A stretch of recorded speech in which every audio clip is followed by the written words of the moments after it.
Welcome to the Warren Cycling Podcast. My name is Dean Warren. I'm in Sarasota, Florida. I'm Randy Warren, and I'm in Asheville, North Carolina. Yeah, and you're just about to get ready to go to Sicily, right? To race in, not Sicily, Sardinia. We're talking about the Giro de Sicily. So you're going to Sardinia to race in Sardinia coming up soon, right? Yeah, I leave a week from, next Wednesday. So a week, the 19th. Yeah, today is the, 12th of April? 13th of April. 13th of April, Warren Cycling Podcast, episode 323. And I had to go back to my old computer. I'm having a MacBook issue, which, MacBooks usually been very, very dependable, but not today. So I'm using my old MacBook is dependable, I guess, but my picture is not as clear as it. But I got Matteo van der Poel. I did have Tadej Pogačar up there because I was thinking about this weekend's Amstel Gold race that he's targeting, and that he's going to be a pretty good favorite. Matteo van der Poel and Wout van Aert will not be racing, and I guess what we really need to talk about was mostly the Paris-Roubaix was last weekend, right? Yeah. The Amstel Gold is always seen as like kind of a transitional race, right, between the Ardennes Classics and the Cobble Classics. Although, was it last year that they swapped spots because there was an election going on in Belgium, and so they couldn't have the election going on in France, I guess it was, and they couldn't have the Paris-Roubaix on that day. Oh, the weekend after. Yeah, I forgot about that. Yeah. So it's struggled in between. Yeah, so this is back Amstel Gold on Sunday, followed by Flèche Wallonne on Wednesday. And then Liège-Bastogne-Liège on the following Sunday. No, on Easter was Paris-Roubaix this year. So, and Brabanste Pijl happened. So, we'll talk about that maybe a little bit, as well as, I have a lot to talk about the Giro de Sicily. That race has good memories because Brandon McNulty won in 2019 while racing for Rally. So, human-powered health is there, but they're not doing well like they did when Brandon McNulty won. So, but the biggest race was Paris-Roubaix last weekend, and instead of having the women race after or a little behind the men at the Tour of Flanders, where they finished on the same day afterwards, but this time split up. Saturday for the women, Sunday for the men, and we were treated just two really, really exciting races, weren't we? Yeah, I mean, I'd say the women's was more of a nail biter for sure than the men's race. And the men's race had a huge drama though, and it was exciting for sure. But I think the women's race might have been better. Yeah. Well, I mean, it was a better result for North American fans because the home team from North America, I guess EF Education, they're still at SVB, right? They didn't lose that sponsor. I mean, they don't have. I mean, they're that. Anyway, we have to Tipco SVB is together with right. Silicon Valley Bank, yes, is still Linda Jackson, who I think might own the team, or is the overall. Somehow she's an overall person in there. She's still referred to Silicon Valley Bank as being in the title. Right. So, yeah. Well, that's a team represented with North American riders. But there was one Canadian, a very popular in the Peloton racer, Alison Jackson, who made her way into the break, which when I first tuned in, I thought, wow, the break's got over 5 minutes. I thought, that seems unusual to have a break that big, to have that much time. I thought, oh, this is interesting. And 18 riders from 18 different teams. Right. And so, I mean, it wasn't the rider that SD Works, the best, strongest team, had in the break that they maybe wasn't one of their favorites. It was a strong rider. She might have won. She could have won the race. Yeah. But she slipped on the track. She was in good position. Yeah. That was. I saw. There was a video or something. I didn't watch it though about what happened. Like the phantom slip by. What was her name? Femke. Well, I don't know if she was in good position because. Well, I mean, she was in good position, meaning she was about fourth wheel back, but she had been able to sit on. Yeah, and the chase, and she didn't do a lot of work, so she should have been pretty fresh. And I think she's a pretty strong rider too. Whereas Alison Jackson had been doing the majority of the work to try to keep the breakaway and trying to encourage others to push on as well. And but she had the best sprint and amazing win for her. And she's 34. By far the biggest win of her life, and she's known for her dances, I guess, on apparently on Instagram, and so she did a nice little dance. I mean, yeah, it was a great story, and she's a very popular rider, I guess, in the peloton too, for being a fun person to be around. And yeah, it's great, I think, to not have one of the big riders win for a change, huh?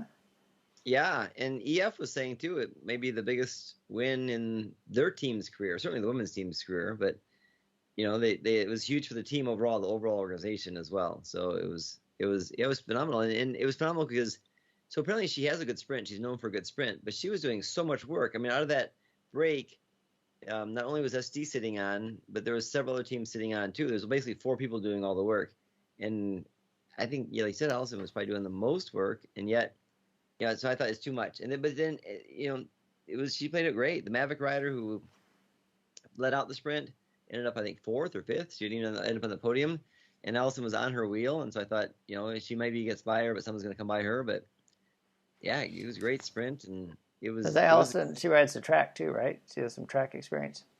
I don't know. It would make sense if she did. It was a good thing, but I'm not sure she does or not. But she collected rocks as a kid on a farm. Well, that was kind of her job, to pick up the rocks so it wouldn't hurt the farm equipment. Yeah. So it was, but it was great because it's so many things happened in that race where they did the big gap happened, and then they were within 10-12 seconds for the last like 8-10K. It was so close that they seemingly should have been able to get on anytime they wanted to, but do you think SD Works didn't have enough commitment, maybe from one of their stronger riders who still wanted a chance to win, that could have maybe done extra pulling and sacrificed herself, or not? Yeah, it was questionable. The team that they had beforehand, I mean, they've been dominating racing the last few weeks, and so a lot of people said, well, they're going to be the natural favorite, and a lot of Kopecki's riding so well too that it seemed like she was the clear favorite. But in some of the analysis I was reading before it happened, people were saying this is not SD's strongest team for this type of race. I mean, as far as they just don't have the best team for this type of race, and so their team might not be able to control things like they normally could, and so there was some question for that for sure. Well, I thought it sounded like on the radio they deferred not to, push the pace to try to bring back the break closer. That they decided that they weren't going to chase then when it had a big gap, when they could have maybe done some work earlier and brought it down sooner. But they were probably on target to bring it back. It was an untimely crash that took out most of the chasers that really gave more time for the break to stay out, and it hindered the chase. Yeah. It was the second rider in the line crashed, and so everybody but the first rider in the chase group went down. Not everybody went down, but everybody's delayed by it. Yeah, there's lots of things for sure that when you think, but I think even then they could have caught them. And there was 10-12 seconds if the group would have worked together at all, and they didn't. Riders were attacking, and they're sitting up after they caught them. And if they would have had just a couple people try to work in that group, they could have, stayed off. They just didn't do it, So it was great. It was exciting to see, like you said, it happen. But it's interesting too because of the people who were doing all the work in the break. So it was Duval, who's from FDJ Suez, and then it was Boris, who from St. Michael Mavic Uber 93 WE, and then so that was 4th and 5th, and then 6th was Marta Locke, who was the other person doing all the work too from Shara Sitz W&T Pro Cycling. And then the 4th person doing the work was Allison Jackson. So you would have thought that all of them would have finished back, but instead they finished 4th, 5th, and 6th. And then at first it was the winner. So it just shows how much stronger she was. It was just amazing that she was able to beat. So Katia Ragasua was second from Liv. Was should have been much fresher for sure. And then Marta Truen from Phoenix Dukenex. They were both fresher for sure, but just maybe Allison Jackson's got a better track palmares, or she just wanted it really badly. I don't know. Like I said, she's not a prolific winner. She, is a big worker for the team. She's been racing since 2015 as a pro, so certainly a lot of experience. yeah, it was just phenomenal that she was able to pull off the win. Just because I think for me, it was great that she worked so hard to keep the break off at the end there, and then she was able to win the sprint. So that it just made it really fun. Sure, and Paris-Roubaix is a race where riders in the break have won on the men's side before too. We've seen Garmin back in their iteration of the team named Garmin, which is now EF Education for the Men, when Johan van Summeren was one of those riders that stayed off, and even he won on a flat too, didn't he? Was he coming in? His tire was running a little bit low, but it was running that was a huge win for them, and I think Matthew Hayman for back it was Green Edge maybe then when he was coming off of a collarbone break. Right, he'd been trained all indoors for that race. Indoors. Yeah, it's crazy. Yeah. So, but for the men this year, it was not going to happen because the top riders, I think, are just enough stronger that no matter what break is up, they're going to be able to catch them and pass them. Well, it seems so, and I'd say also the way the racing right now too, going from such far distances, they're not the kind of riders who are winning strictly from a tactical perspective, but from a brute force, But so you never know what's going to happen too if there's a crash. But even almost in spite of, in one move, Alpecin Phoenix had 3 guys still, and when Christophe Laporte flatted out of the it totally the whole race shifted then because Van Aert had Christophe and Van der Poel was isolated by himself, and then it flipped, and then all of a sudden Van der Poel had both Jasper Philipsen and Gianni Vermeersch, while Christophe Laporte flatted, and so Van Aert was isolated, and so it really turned the tables there, and they were able to Alpecin Phoenix put enough pressure on to keep Laporte from coming back, which so in the end, and it was Van Aert's flat that lost his position being right with Van der Poel, so Laporte's flat, Van Aert's flat. Yeah. Big factors in the race, unfortunately. But that's the way it is. And Chris Horner, because I've watched a lot of his videos, and he's got Beyond the Coverage, Butterfly Effect, and Story Time with Chris Horner. So really, he has 3 different ones. Yeah, he has 3 different ones. So I watched the Story Time with Chris Horner because he had talk about how both Alpecin Phoenix and Jumbo-Visma both ride Vittoria tires. And so, but he was saying there's so many other variables, like what rims are they racing at? Some frames can, make different pressure on what tire pressure are they running. So, you can't just say it was bad equipment for Jumbo-Visma. And also, too, you never know on those cobbled sections. Van der Poel, it seems like he was playing with fire by racing through the corners off and back on the cobbles, hitting the berm of the grass and coming back on. Because I thought on the edges there were maybe more sharp stones that you could hit. Also, when you cross the transition too. Yeah. So, anything can happen. I think all right. So the flats happened. We didn't get to see a 2-up battle all the way to the end with Van der Poel and Van Aert, which it looked like it could have been. But the saddest part was, I think, John Degenkolb getting taken out by Van der Poel and Jasper Philipsen. It's funny because that was I watched just the beginning of the GCN weekly show. I usually don't get a chance to watch that, but I was updating something and I needed to keep my computer on, so I turned that on, and they led with that. That was what they led with was whether their expert commentators thought what they thought about that crash. Because I posted something right away because there was a picture of showing consoling them. Philipsen and Van der Poel get consoling Degenkolb, and I said, "Oh yeah, sorry that we crashed you out." And then several people, commented. A couple of people even said that's not what happened. But I think it is obvious that they did crash him out, whether it was intentional or not. That was the question. It certainly seems like it was not intentional. Like they weren't. It was just really unfortunate that Jasper Philipsen. You can't look around very much when you're on those cobbles. You're more focused forward. So, but him just moving over to the right at the wrong time he shouldn't have been moving over. He could have potentially taken out Van der Poel, really. Yeah. Van der Poel was trying to shoot that gap there too, which was somewhat dangerous. And then Degenkolb was coming up the side, so it was just Which I don't know what is Degenkolb trying to do to go past them up the sides anyway. I know he's trying to stay in a safe spot, but I mean, he's not going to attack these guys, right? I don't know. See, I mean, I don't know how good he felt, but it's still I still don't see him being able to respond to Van der Poel and Wout van Aert when they attacked. If he were still going, I don't see him still with him.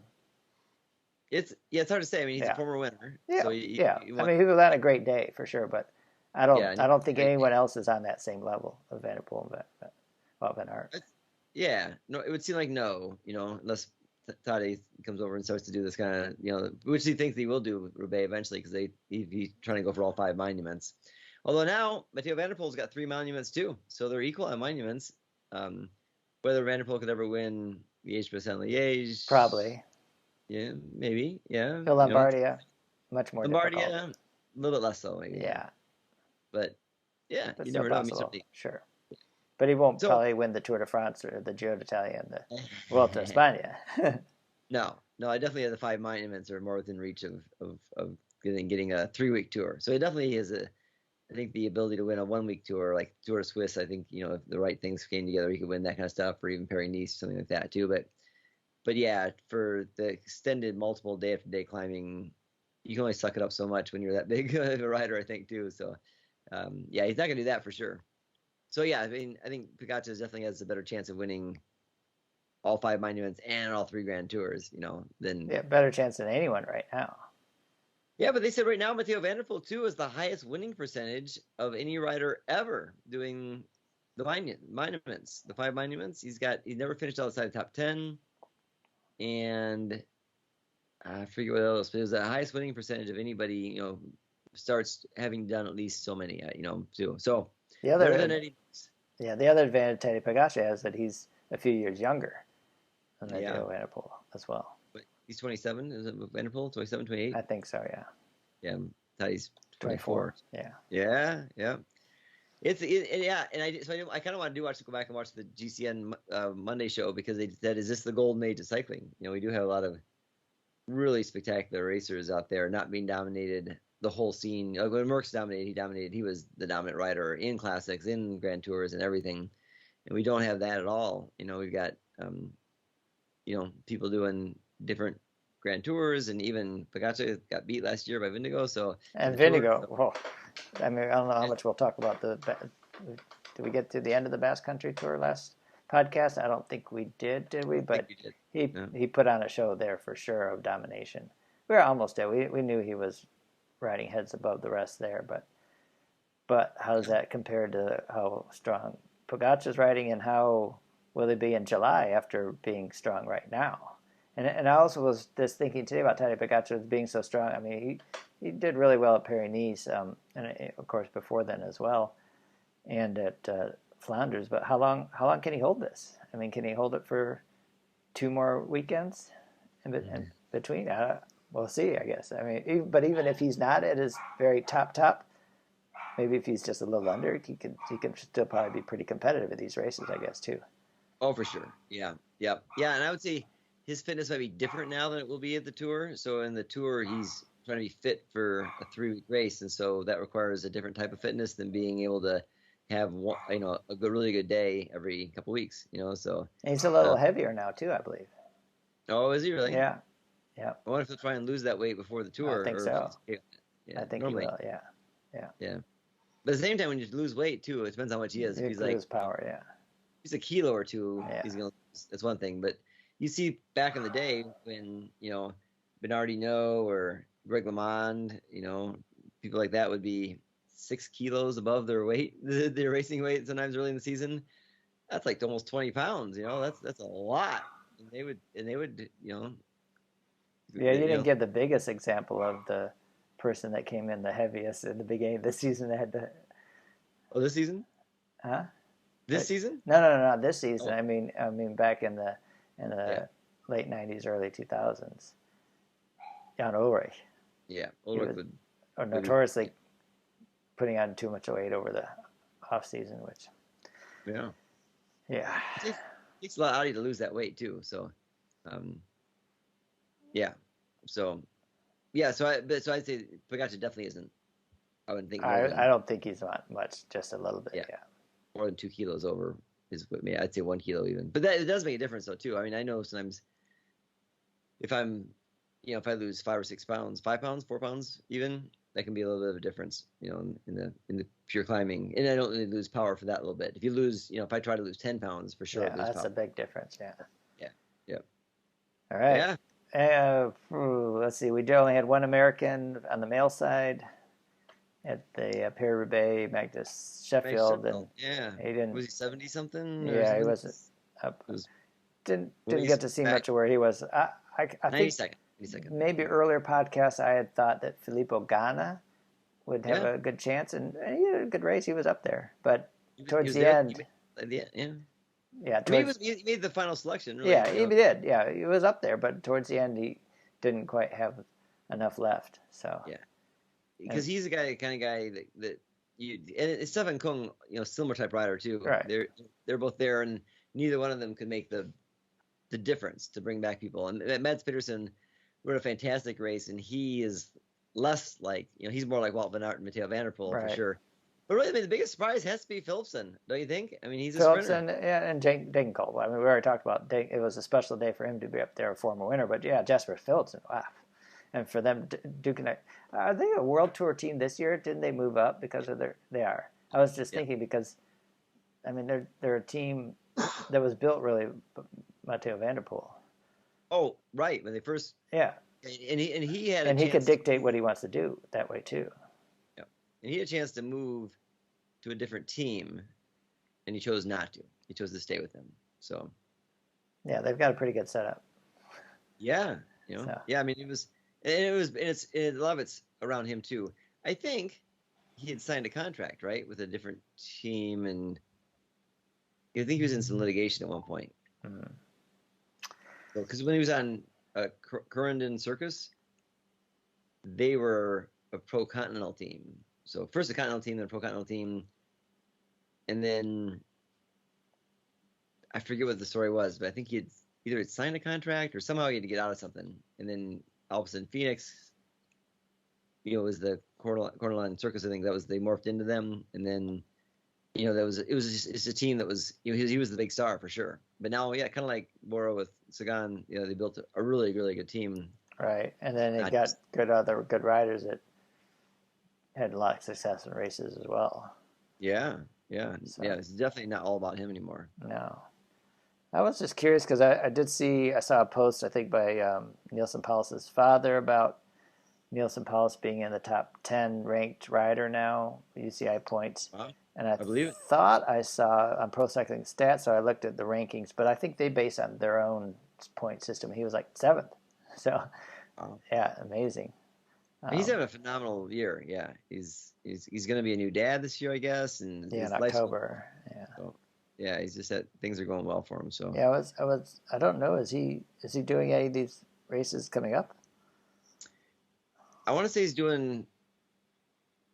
Yeah, something in the Ardennes. He didn't. I mean, he could have done probably pretty well at Paris-Roubaix. That's where he rode so well last year at the tour stage. They had some cobble sections. It's not the same, but I'm like wonder if he'll put that in his program sometime because he seems to be able to excel there as well. So I was looking at Brabanste Pijl. I just watched kind of like the highlights of that race. It was Wednesday midweek race last year. Magnus Sheffield won it with a really dominating performance by Ineos Grenadiers at that race where he could jump ahead and he had riders behind him that wouldn't cooperate, of course, with the chase and kind of anchored down whatever chase was happening. So he could pull off an awesome win last year. But this year it was Ben Healy that was, he was putting on a show, but it was Dorian Godin, the Age du Jour rider, who I think coming into the sprint, the announcers were saying, Healy, they were expecting him to try to do something early because he wouldn't be able to sprint so well against Godin, but he thought maybe he could. I don't know, he didn't go down one, but then it was, so many times where you have a rider up front and then another strong rider behind that can sit on, and Cosnefroy was able to then come in for third. So 2 on the podium for Age de Jura Citroën, which is, I always root for the teams I have connections with, and my friend Thomas is a doctor there. So, and I have a great picture of Benoit Cosnefroy from Flanders, and I sent it to him. I was hoping the team would be interested in it. Yeah. They might be. It was a nice picture. Anyway. Yeah. Raymond Cavagna, he was riding well too at the for Soudal Quickstep, one of their bright spots maybe of the spring, because they've had some difficulties, so they haven't been a force at all. Yeah, real quick, I checked on Nelson Paulus. It says he is doing Amstel Gold Race and then Le Flèche Wallonne. So, I mean, he has. I mean, if you look just at his results this year, I mean, he was 5th at Flanders, 3rd at Doors, and then 7th at Milan San Remo. 6th in the GC at Paris-Nice. Yeah, it's been a phenomenal year for him. Oh yeah. Well, plus third in Alps Maritime. Winning, of course, and Etoile de Bessages. And the one-day race they won in Marseille too. So, Grand Prix, Marseille, yeah. I mean, it's been a phenomenal year for him so far. So you wonder how long he can hold it too for that. But they definitely is racking up points. It says 9th in the UCI World Tour, and then PCS ranking is 7th. So yeah, he's definitely helping out. EF's very happy with him. Have him signed through next year. I mean, he came on the World Tour scene with Jumbo-Visma too, and he just the training program they had for him just didn't really fit with what he was comfortable with, and so he moved on. And where it worked for Sepp Kuss and the team, but for Neilson Paulus it didn't work out. But I think it's good because he's got a lot more opportunities, I think, to win races and be a featured rider for EF Education. Yeah, and he actually started out with the action. Yeah, he's not the action. Yeah. We had action. Higgins Berman guy last night racing with us at Ring of Fire, even so. Oh, did you? Yeah. What a program! They put out so many top riders. On the women's side, did you see Prosecco won the women's version of the Brabanste Pijl? And it said Demi Vollering said I made a mistake with my feeding. It was pretty nasty weather. Yeah. She said she didn't win because she didn't feed herself well. But Prosecco's a strong rider. We're still part of it. Yeah, sure. And there was really big riders there too. So Vollering, they also had Rousseau there, Marlene Rousseau from SD, and then they should have been able to control that with that too, but they finished 2nd and 6th instead of getting. And Prosecco, I mean, she's a very good rider. She has great finishes for sure too, but not the biggest sprinter person, So, but a pretty fast finish, yeah. Pretty fast finish, but more from this kind of race, for sure. Too. Yeah, she's really developed a lot. I mean, she's been racing since 2017, but she's really just come on really strongly in the last couple of years. So yeah, for sure, she races for the UAE team. Yeah, I mean, really, this year is the first year she's on the team. She's on Bachelor Travels and Service, a Continental team before that. So this has been her real big step up, and they have her signed through 2025. So they obviously think she's going to be. I think that was the biggest win for them this year too, for the team. Yeah, and she's in her ranking too. She's 7th in the world and 5th in the pro cycling stats too. So she's obviously been consistent for this last bit here, and had a really good year so far. All right. So coming up this weekend, Amstel Gold Race on Sunday. I don't know, besides, you can hear Maui in the background. Yeah, he's going crazy. Man. It's probably an Amazon delivery. Might be my new cassette. I had to get a new cassette for my bike. That's his favorite. Amazon, UPS.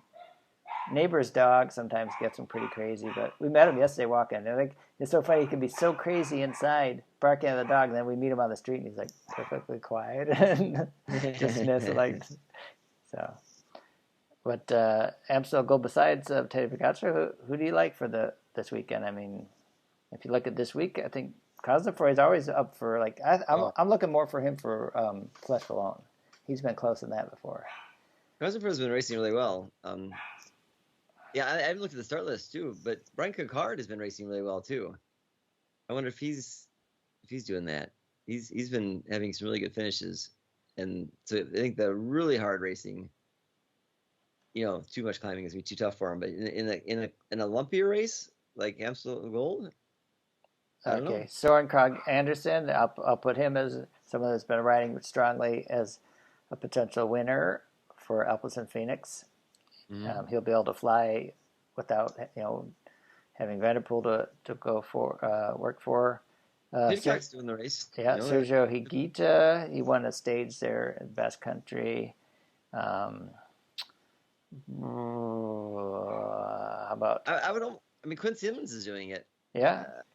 It's the kind of race that he dropped out though on Wednesday. I don't know what happened. Or he dropped out. He was up there, and then all of a sudden we got more Americans in this race coming up than we had a lot because both Sean Quinn and Nielsen Paulus are racing for EF Education Easy Post. I'm looking. Brian Cocard is on the start list for Cofidis.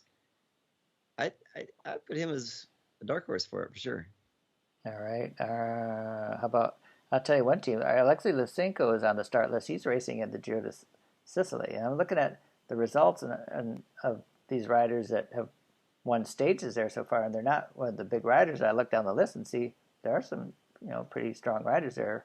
Diego Lisi and Lysenko racing. So looks like Lawson Craddock, another American for Team Jayco Lula, will be racing as well. So Mahork is there, and he's not going to win a sprint finish, which sometimes Amstel comes down to. But it also a late move. He might be a kind of guy who's racing really well right now too. So he's been in a lot of moves. Another American. He's racing in Sicily now as well. Mike Woods, he got 6. I talked to him briefly after the Catalonia race. I caught him right after the race, and I didn't talk to him very long. He didn't seem that talkative, but he was real happy with his 6th place there, which maybe I didn't congratulate him enough about getting 6th place because he seemed to be more proud of that than maybe I gave him credit for. That's a big result that he was building up. Of course, that he said, but these upcoming races like Fleche-Wallonne, where he has a good chance for that race, are big ones for him. Simon Clark has had good finishes in this kind of race too, so he might be someone for Israel Primatech who can always do something, besides Woods. And actually having Woods there too with Clark always makes them both a little more dangerous, I think, too. Yeah, Kevin Vermarken, he's there too. So that's another American. Wow, how many Americans is that? 1, 2, 3, 4, 5, 6, 7? Quite a few. That's good. It's good to see. Yeah, it's a bit more exciting for us. As American fans, because their races they're good. Magnus Sheffield, he could do a good race too. Yeah, but Pidcock and Kwiatkowski. Yeah, someday I'll have to get to that race too. Amstel Gold. I've been to the course area. I've ridden actually some of the climbs with John Hickox a couple of years ago. We drove down, rode some of the climbs. That was fun. And one time I went out to meet up with him. It wasn't the same weekend of the race, but it was when they had the Sportive, and he had done the Sportive. I think it was the end of May. It's the only time where I didn't connect up with somebody. I went to find him at the finish and couldn't find him. Had some announcements made, never could find him. So I ended up taking the train back to Amsterdam when he was living that time. So it was a long time ago. And got to his apartment. He wasn't there either. And so I sat outside. It was like midnight. Then he finally came home. So, and he was tired. We were both tired because I had flown over and taken trains to find him. Yeah. So Amstel Gold Race is always a good one, and they've changed it where it used to finish right on top of the Kauberg, the big deciding climb, and now it's a little past it, right? I was looking for the course profile. I don't see it yet because This race started in 1966, so the year I was born, so it's easy to remember for me how long it's been around. Yeah, it's been sponsored by Amstel Gold the whole time. It's one of the few racers that's had a sponsor for the entire the existence of the race. That's pretty impressive. I pull up the stage profile. No, it doesn't. I see the event map. I don't see the profile. Yeah. All right. Well, if you don't travel, let's see, till next Wednesday. I don't know if we'll be able to talk before then or not, but we can catch up with that later. We did mention the Giro of Sicily going on just briefly, and it was a non-World Tour team winner today's stage. Yeah, Tudor. Joel Sutter. Yeah, for Tudor. But he did used to race for UAE Emirates last year. Yeah. Oh, we didn't mention Luke Lombardi. Luke Lombardi. I was going to say we didn't mention. So racing for Trinity, he has 2 wins this year already, and of course he had the Taiwan win last year, and he's racing well. So I got to know him a little bit last year at the Crit. He was at Crit and the Road Race National Championships, but he's got ambitions to go World Tour, and he's hoping that these good results he's seeing so far this year is going to catch someone's eye and get him a contract for next year in a World Tour team. And he certainly seems like he's a really good finisher, and he reads races really well. So I think he's definitely has a fast finish. Yeah. Yeah, he's just 20 years old too, so he's got a very bright future. And I'm just excited to get another sprinter, perhaps in the U.S. ranks, because we're kind of lacking that part. We've got some decent climbers, great all-rounders, some pretty good time trials, but haven't had a sprinter really since Tyler Farrar, right? Tyler Farrar, I was saying the same thing. Yeah, I mean he was he's a Grand Tour stage winner and all Grand Tours, I believe. Yeah, yeah. I think all 3. Did he all 3? Yeah. So he was the probably our best sprinter. I mean, Davis Finning maybe was the only other sprinter that was in the category as that. So so if he ends up being even winning, half as much as for our Finney, then that's pretty darn good. Yeah, Pro Cycling Stats has him, 100 like full on as a sprinter, but the number next to a climber is 68, so he's a sprinter that can climb a little, so that can be helpful. Yeah, I mean, when at the Knoxville course, he was confident he had a good chance to win. When he won the Crit last year, he was like, "It's great, I won the Crit, I'm really happy, but I really want to win the road race." And that's got a steep hill that's short, but still very steep, and it definitely just destroys the field. But he was confident that he could be with the leaders up the hill, so it just shows that he's definitely not just a typical Crit sprinter that relies on a flat course to be able to win a race. So exactly. And Farrar could climb great too. I mean, he was a bigger guy for sure, but it's amazing how we've talked about. He could climb better than Marcel Kittel, but he wasn't as fast as Marcel Kittel anyway. Yeah. Very few people as fast as Marcel Kittel, but a lot of people had better positioning than he did. Yeah. So he should have won double the amount of races if he would have started a little further up in the field. So sure.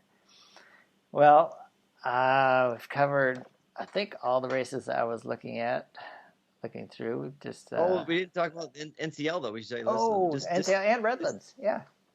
Redlands, one of the biggest stage races we have going on in the United States just started yesterday with the Highland Circuit. The Redlands Classic will run through Sunday. Today's the Oak Glen stage, big finishing climb, and then they have got the what am I missing? Sunset on Sunday is always a difficult race. I remember just not too long ago, a few years ago, it was like Quinn Simmons and Sean Quinn that were battling out each other on that Sunset Circuit. It was pretty good. The Criterion's on Saturday. Great area. You spent a lot of time in Redlands working there. And living there, and then even doing this race back, we were figuring it was 1991. 32 years ago. They do have results here. I wonder if they have. No, they just have the time. I wonder if they have how deep the results go. Yeah, so Noah Granigan of the Denver Disruptors, who was just racing in Miami in the first NCL event, National Cycling League Criterium. Yeah, I watched some of that, but Noah got the win on the Highland Circuit, which finishes up a big hill ahead of Robin Carpenter, who was riding for Legion this year. So, some top riders, and my son Taylor races for CS Velo, and it was a six-man break that stayed off, and Alan Schroeder for CS Velo was also in the break and got fifth, so that was a nice result for him. But Redlands Classic's the race where things can get turned around a lot on the different stages, all the way to the last stage on the Sunset Loop, where we've seen people fall apart on that last day. Even last year, Xander White, who was not able to hold on to the leader's jersey on that circuit. But yeah. It was very close. Yeah, we had him on the podcast just after that. Right. So, and then coming up, all the big stage races are all pretty close together with Tour of the Gila next week. And you just raced there last year, was it? Yeah, last year I got the 60-plus win there. Yeah. And then later in May is the Joe Martin stage race that used to be like the first race, right? Didn't it start off? And they kind of flipped around, and Well, it used to be Redlands, then Joe Martin, then Gila after that. Yeah. But Joe Martin, they put a call for, because they have a separate one race, category 1-2 race, 1-2, to keep it a multi-day stage race, but they didn't get enough people to sign up, so they kept it just a weekend. So they've shortened, and now I think they used to have like other races that used to be 2-day, 3-stage race or just criterium. So it's scaled down a bit, but it's been a great area and a race that's been around for a long time in Arkansas, there, Fayetteville. Yeah, and they tried to make it too. They added an option for the threes to come in the race, maybe 1, 2, 3 for the multiple stage race, and I guess they didn't get enough for that. So yeah. So they're trying. Bruce Dunn's a director there, and he's a great guy. He's been promoting that race forever, and he's on some committees that I'm on too, and so he's trying to make it work the best. So he was thinking that it's too far for people to come travel to do the stage race for other categories, and people locally maybe don't want to do everything, but they might just do a crit. So certainly, I'm not going to travel from Asheville. I did travel from Asheville, from Chicago several times, and from Asheville once to go do Joe Martin to the Masters stage race. Yeah, no matter where you are, it seems like a long way to get to Fayetteville. It's further from Asheville than just from Chicago, but I'm not going to go just for a crit, that's for sure. But they also have, I think they have a Fondo or something too you can do if you want. So, but it's it's a great race for sure. Yeah. Well, I was just looking real quick at Redlands, second place in 2019, Kevin Vermarka. Oh yeah. There's a lot of right. I mean, I remember interviewing Brandon McNulty after the Oakland stage some years ago too. So 2017. I think that video is on our YouTube channel. So yeah, we are putting our podcast on YouTube too. You can go over to the Warren Cycling Podcast YouTube channel if you'd like to. I don't know. Watch us while we do our podcast. But the last one, if you didn't get a chance to, I did have several photos I was able to put in that I took while at the Tour of Flanders. So that was a little. And Nilson Paulus too. We're just singing his praises. He was second place in 2016. We've almost had more good second place finishers recently than we have had winners. In the Redlands Classic, yeah.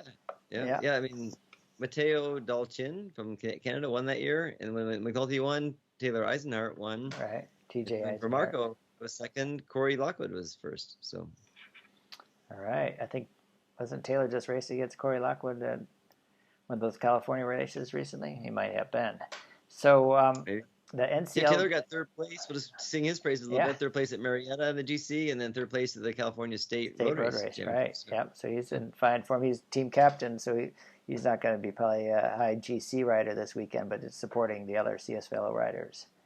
Yeah, I said he's looking at 2 different stages at Gila for good opportunities to do well. So he's hopefully honing his form for there for some personal results. So, sure. Yeah.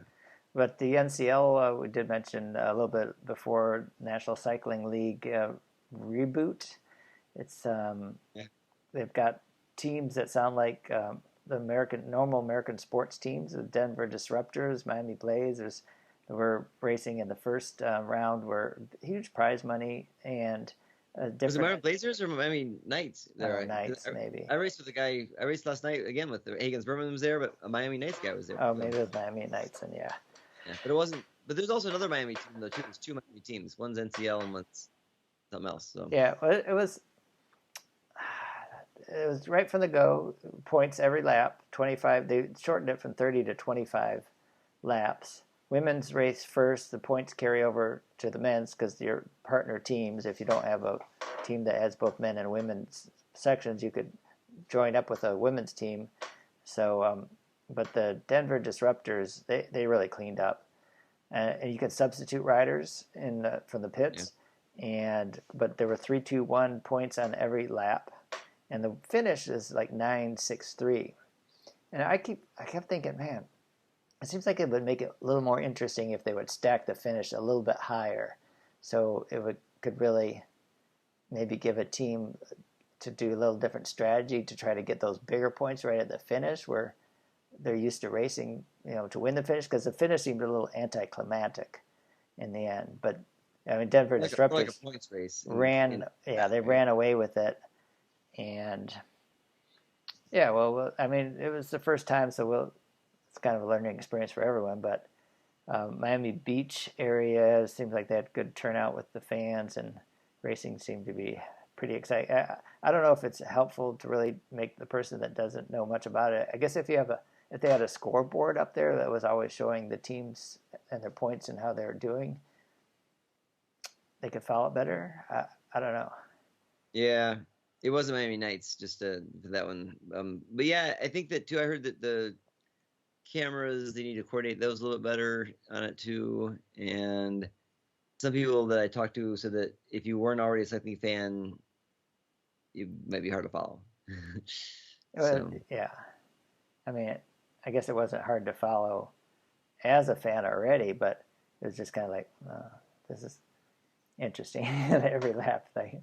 I mean, did it have a running tally? On the video that you could watch, you could see. Yeah, so that's important, I think. Yeah, sure. But Noah Granigan, who was racing there, a very strong racer. Of course, we talked to him last year after, I think he was in the climber's jersey at the Tour of Turkey, racing for Wildlife Generation. He's from Colorado racer, very strong racer. That, of course, winning the first stage at Redlands. So, but it's kind of funny just to see a team called Denver Disruptors, because it's like the Denver Nuggets or the whatever. Yeah. So, yeah. And it has an ownership structure, so people own the teams that, more high. And I think because the way the money is in the teams there too, it's not going to run out of money right away. So if it's strictly based on a sponsor renewing a contract for next year, or it's an owner who owns a team who has some financial resources, and certainly owning a NCL team isn't the same kind of commitment as owning, a Major League Baseball or something. So it's like, I think you can, I think it should hopefully last a few years, and it can kind of find its way and become something that it'd be nice, another option. Because like I said, several riders we saw before, right, who were going to retire are still racing this year because they got a contract with this league. And so it's great that it's another option. I just looked at the clock. You're going to have to get going in a minute here. I do. Yeah. Right, now. So Nicole Cook's 40 today. Happy birthday, Nicole Cook. We like to run around with the birthdays on the 13th of here, April, but you got to get going here. So that's the biggest name that jumped out. There's another Taddy Veljevec. Yeah. Slovenian's 46 today. But then Dylan Casey's 52. He's pretty high up there on the list. Dylan Casey's 52. Dylan Casey. Yeah. From Walnut Creek. He was racing for UC Santa Barbara and raced for Cal Poly. He's a two-time national champion on the time trial. Yep, he's really good time trial. Yeah, so happy birthday. He actually won Tour of Netherlands, I think, because something like that. Yeah, because I saw that, yeah. His time trialing ability, and then he was, I think, 6th place in the Volta d'Espana in the time trial before. So the call is for Randy to get going. You're on your way. Connor McCutcheon's 32. Oh, yeah? Alex Dita, yellow jersey, first North American to be in the yellow jersey for the Tour de France. Awesome.